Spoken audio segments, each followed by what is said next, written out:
Hello, can I share a word with you? I don't know what season you are in life. I don't know what storm you're going through in life. I don't know what trials you're going through in life. But I just want to share a word with you. Let's look at these two figures in the Bible, Sarah and Hannah. With Sarah, God promised her a baby, a promised son, whom we know as Isaac. And Hannah on the other side, she was going through her own storms. Until the trials she was going through, the affliction she was going through from her rival, pushed her to pray. She sobbed, she pours her heart on God. But let's look at these two figures, Sarah and Hannah. With Sarah, she couldn't wait. I know, it's easier said than done. I know, right? Because God has told you you're going to have a baby, you're going to have a son from 20 years, 30 years, 40 years, 50 years, 60 years, 70 years. You cannot give forth. I know. The longer it takes, the slimmer our hope gets to. So Sarah, on the other hand, couldn't wait enough, but has to put her human knowledge at work. And Sarah, on the other hand, and Hannah, on the other hand, prayed to God and waited with her faith. That is what is going through our lives. Sometimes God has given us promises, and it may tarry time. When time comes in, with the trials in between, with the storms in between, you just ask God, did you really promise me that thing? Did you really told me that I'm going to get that job? It's really telling me that I'm going to be healed? Did you really tell me that?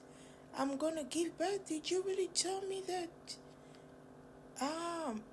I'm going to break. I'm going to be the repairer of the breach of the generational curses of my family.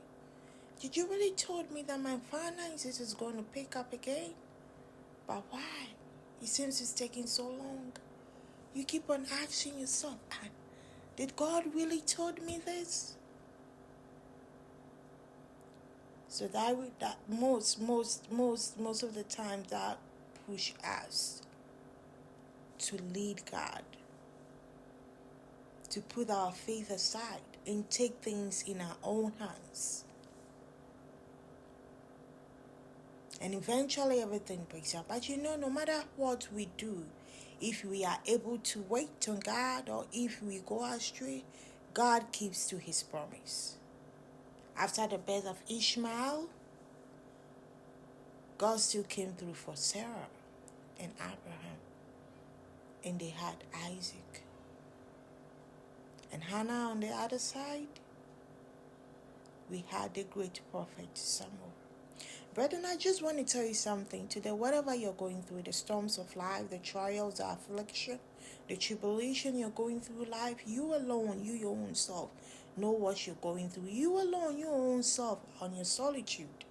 You know the hurt, the pain, and what you have been waiting on God.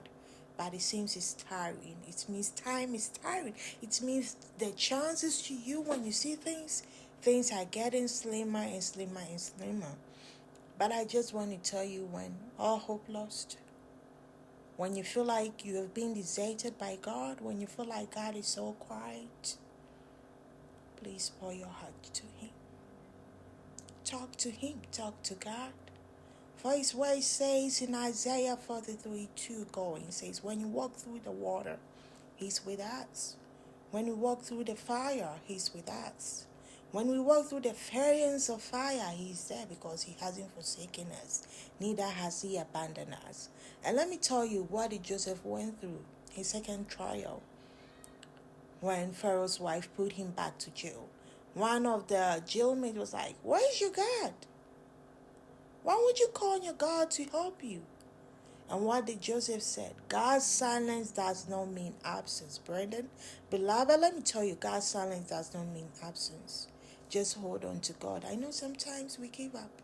But even if you've given up, even if you feel like the weight of the cross you are carrying is too long, it's too hard, get back. Pick it up and ask God to help you to carry you through. The journey in life is not so smooth. There's going to be trials. There's going to be storm.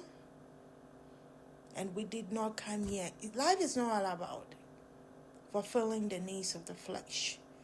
But the needs of the spirit needs to come first.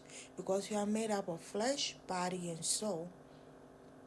We are made up of flesh, soul, and spirit. Forgive me. Flesh, soul, and spirit. We have to work on our spirit. We have to ask God. Whenever we fall short, when you read the book of Isaiah 40:29, he said, "Those that wait upon the Lord shall renew their strength, and we shall mount up like eagle. We will fly, and we will never get tired." So when you feel like the battle you're going through, you feel like you are short of strength, just call unto God. Pour your heart to God, not unto people. We are flesh. Not everybody can understand your trials, what you're going through. Because most of the things we go through are spiritual. Some are being meant to build us up, to bring something, to prune us. May God bless you. May God be with you. Be Hannah. Let your life be an Hannah and not Sarah, because Sarah couldn't wait enough, and that is the consequence we are all seeing now.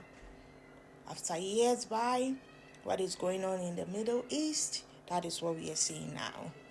Through Sarah's impatience. So let the spirit of Hannah put you forth to bear the fruit of patience. May God be with you. Stay blessed.